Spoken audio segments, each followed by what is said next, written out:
बाप्पा घरी येण्याचा आनंद काही औरच असतो, नाही? ते येतात मोजक्याच दिवसांसाठी, पण त्यांच्या येण्याची चाहूल मात्र महिनाभर आधीच लागते. आई, काकू, मावशी, आजी रोज रात्रीच्या सिरियल्सला मास बंक करतात आणि इथे जमा होतात. बाप्पांचे फेवरेट मोदक मीच बनवणार. लाडू मी बरं का. आणि आम्ही दोघी रात्रपाय करू बाप्पांच्या सोबतीला.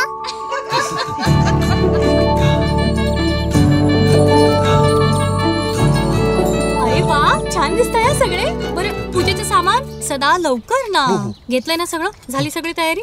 बघ, प्रसाद कुठे आहे सदा? प्रसाद दुर्वा, हा मोजलंस ना? हो. चला ना पटकन, बाप्पांना आणायची वेळ झाली. अगं हो, चला चला चला, आटपा. बाप्पा स्वतः मूषकावर येतात, पण त्यांना आणण्यासाठी या सगळ्या मात्र घोड्यावर स्वार असतात. गणपती बाप्पा, गणपती बाप्पा, मंगलमूर्ती, गणपती बाप्पा.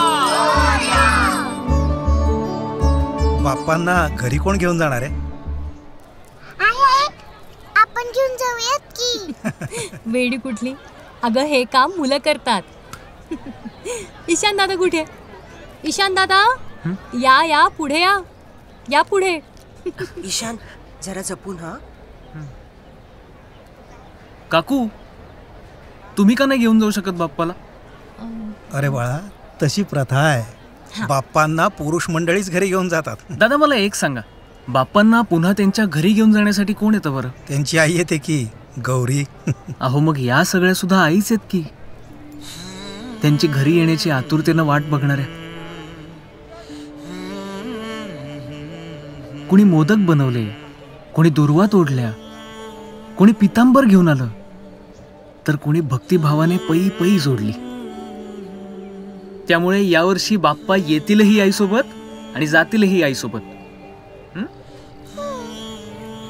नाही पण प्रथा. काकू, तसंही कुठल्याही नव्या गोष्टीची सुरुवात आपण बाप्पाच्या आशीर्वादानेच करतो ना.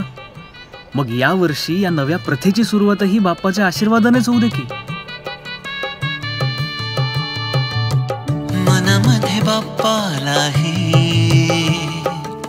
जणू हेच वाटे, आईच्या कुशीमध्ये बसून यावे, कधीतरी घेणाऱ्याने देणाऱ्याला द्यावे. बाप्पाच्या इच्छेने सुरू नवे व्हावे.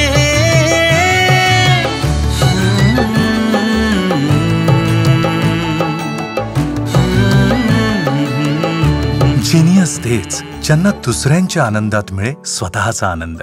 पार्ले जी, जी म्हणजे जिनियस.